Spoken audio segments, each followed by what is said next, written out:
What's good, YouTube? Chris from Team Innovation here, bringing you guys another Q&A Weekends. Now, I'm going to say, sorry for not bringing you guys this video exactly on the weekend, because technically it is 12:37 a.m. and it is Monday. But I was busy this weekend visiting my son, and I didn't have enough time to make a video before I left due to the fact of me being irritated due to work issues, and I don't want to do a video while I'm mad because that's just going to be a nasty video. So, without further ado, let's begin. We got a lot of good questions this week, and I'm glad the Q&A is catching on. So everyone, as a reminder for this video, if you get any questions, post them in the comment section down below. Drew Bosco asks me, do you feel like the meta has any chance of slowing down? Do you trust TCG banlist will hit the right cards from all top decks to slow down the meta? It's disappointing to see top decks only being OTK. I miss heavy strategy decks. Once again, love the videos, man. Well, thank you, Drew Bosco, for saying you like my videos, and let me answer these little questions one by one. Does the meta have a chance of slowing down? Honestly, possibly. It really can, based on future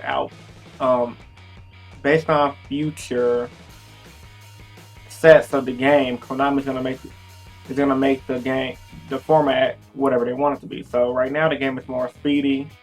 So Konami has the game fast. A lot of these reasons could be due to the fact of tournaments becoming bigger, and they want the games to be more faster. So vendors that run at the event hall don't have to be there all day hosting tournaments. This is more relevant in TCG rather than the OCG, because in OCG, their tournaments, from what I've seen, only get up into the hundreds, and we all know that's like maybe an 8 to 9 hour tournament, maybe 10-hour tournament, which ain't that bad. But in TCG, our tournaments can reach thousands, and some of those tournaments take all day just to tire and overwork. So, to sum up your answer for that part, I think honestly the meta could go either way depending on how Konami wants the meta. But a while ago, lineup format was fast, like super fast. If you guys play back 3 years ago, damn, it was fast. It was a long time ago. 3 years ago, back in the lineup format, it was either hand loop or get your field blew by insectors. Literally 5 to 10 minute games, and then it slowed down for a while, and then it came back up with the mermaids, and then it slowed down for a while. So I think we're just in our fast period. So be on the lookout for a slower format. I mean, I can see it, but then again, Konami is really branding with that. And as far as me trusting that next TCG balance to hit the right cards, no. Honestly, in my personal opinion, banlists are unpredictable.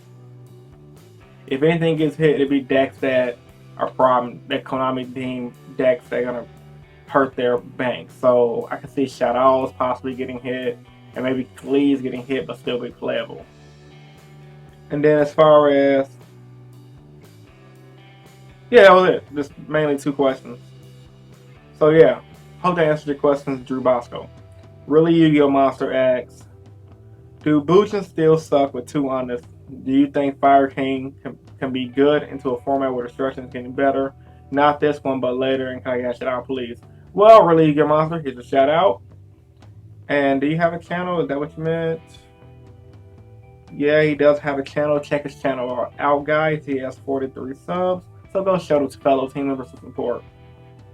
Now, as far as answering his question, do I think bujins still suck with 2 honest? I think bujins, only thing he got going for itself is Kaiser Coliseum, personally. Yamato, Kaiser Coliseum, and a bunch of monsters in their hand can put them in a good position. Now, Kaiser Coliseum thing ain't as good as it used to be, because there are many different ways to destruct back row. You have BA, you have BA just wing blasting back rows away with trip MST.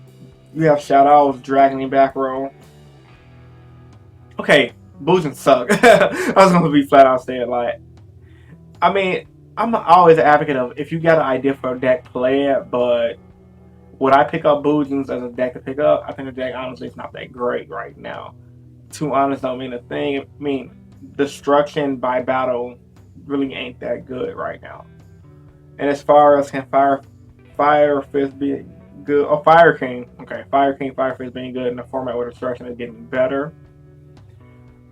Yeah, that makes a lot of sense. You know, we got Double Dark Hole, we got the Regekis going. Hero players will be running Mirror Force due to the fact that Dark Law makes everything go banish. So I can really see Fire King being decent. But at the same time, with all the decks in the middle, we have like Necro, well, not Necros, but like BA and Shadows that all get their effects by destruction. Fire Kings really ain't gonna be that powerful against those decks. It's gonna be a little lackluster. But once again, if you think you have an idea for the deck, always test it out. Doesn't matter what I say, no matter what anybody say. I'm always an advocate of, if you have an idea for a deck, if you think a deck is good, don't let my personal opinion stop you from playing it. So I hope that answers your questions. Really, if you're a monster, I think bujins is kind of bad, and I think Fire Kings have potential. But against two of the meta decks, not going to do that much. Jeff Badilla asks, what do you think about Crimson Blader against Nekroz in the next format? That's actually a pretty good question. Crimson Blader can be really good against Nekroz. I can really see them stopping, just like running over a Senju or a Manja and stunning them for a turn. So yeah, Crimson Blader can be really good. You have to run a deck to support it. I guess Shadows can run Crimson Blader due to the fact that they can run Glow Up Bowl. But what would they fuse into? I don't know. You Shadow players, comment down in the comment section below. Just tell me, how do you make can you make Crimson Blader? And of course we have the plant synchro deck that can make it.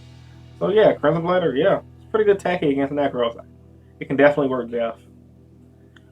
Montez Howlett asks, what are your thoughts on a new mass hero deck, and do you believe in huge impact on the meta? Okay, I'm just wondering, do you believe Gadget is still as good as a deck this format? Well, Montez Howlett, I'm pretty sure you're a subscriber of mine, for an old subscriber, because you asked about gadgets. Or you might be a new subscriber of mine. I can't really tell this question. But as far as gadgets, I'm going to answer your questions backwards, because I recently transitioned from gadgets into heroes, for you guys who do not know. As far as gadgets being still a deck this format, I don't think it's going to be a deck. I made a video a while back called Letting Go Your Favorite Deck. I'll link it in the description below. And it talked about, like, sometimes your deck gets power to the point where it's pretty much unplayable. And that's pretty much how gadgets were. The only reason the deck was kind of valuable back in the Bujin Fire Fist format is due to the fact that it can constantly plus. So in the 1-for-1 game, you'll always have cards while your opponent's losing resources. Now it's kind of hard to do that when you're 1-for-1ing and your opponent is 2-for-1ing, because everything your opponent does, they maintain advantage. Gadgets, they only maintain advantage by keeping other gadgets in their hand, which is not that good, and then they have potential to draw clunky hands. So, simple short answer, no, gadgets. I don't think gadgets is a good deck this format.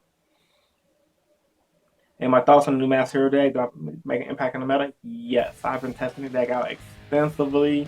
I plan on bringing you guys a top 8 regional report, because I will be going to 10 League Park regionals on the 1st of the month with my Mass Hero deck, expecting the top 8. So be on the lookout for that deck profile, because I'm pretty sure I'm going to do good. The deck has been working really great for me. I've tested against BA. As you guys seen who watched my dual videos, I've tested against BA, Shadows, a little bit of everything, and so far so good. But yeah, Mass Heroes will be really good. Dark Claw just stopping BA is amazing, and Shadow, it doesn't necessarily stop Shadows in a sense. They can still Shadow fusion, but them not plussing their advantage back is really good, relevant, because if you have to Mirror Force to stop their monsters, they pretty much lost, and there's nothing they can do about it. Now, Cody Jenkins asks, I'm so hyped. Well, no, he didn't ask anything, he just talked. He was just stating something. Antonio Virgil asks, okay, do you think Cliff Force would dominate more or less than 2 formats? What archetype has the potential to become competitive with more support? Do you think Cliff Force would dominate more or less than 2 formats? I can see it. Like, Cliff Force got a ton of support this format.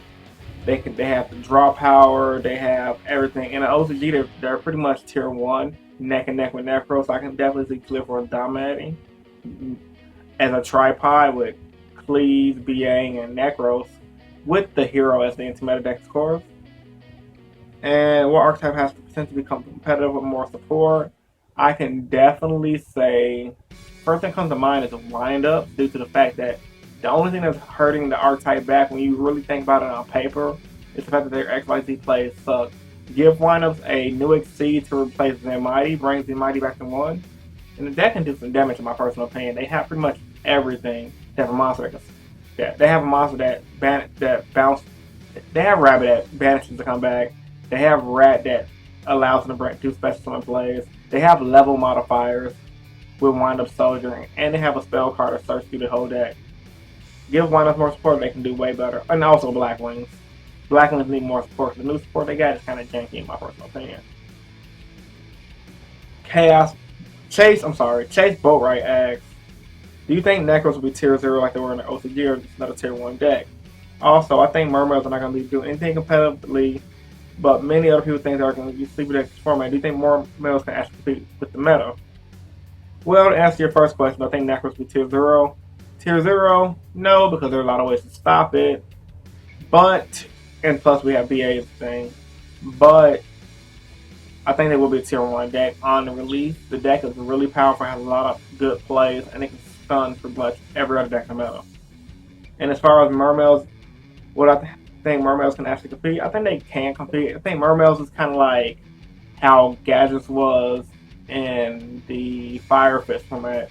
It can do a little damage and it can match the opponents, but your main way you're going to be winning is people not knowing how to play against the deck. If you play against an experienced player who know how to play against Mermaids, you might not have a good time. So you got to catch people with the surprise factor. So yeah, sleeper deck in the format for sure.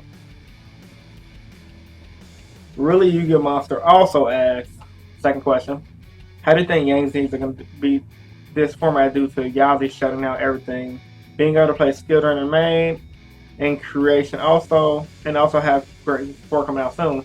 Did you see that great support coming out soon? If you can link it right now in this video that you're watching, I'll give a better review for Yang Zings for the next video, or I'll just do an entire video giving my thoughts on the Yang Zing archetype. But as far as what I know they can do now, Skill Drain and Yazi, I mean, the deck can pretty much do okay. It's another one of those sleeper decks, if piloted right, can steal games. The only problem is it's easy to beat, and with heroes being the thing, if they don't draw their Skill Drains against heroes, they're going to lose, because you just run over everything with Dark Law, and they get none of their effects. So if you can find out a way to fight heroes, you'll be good to go. Okay, stats, work, and ask me questions. We're just having a conversation. Okay, Romeo Barnes didn't say anything. He didn't have a question this week. A few more questions.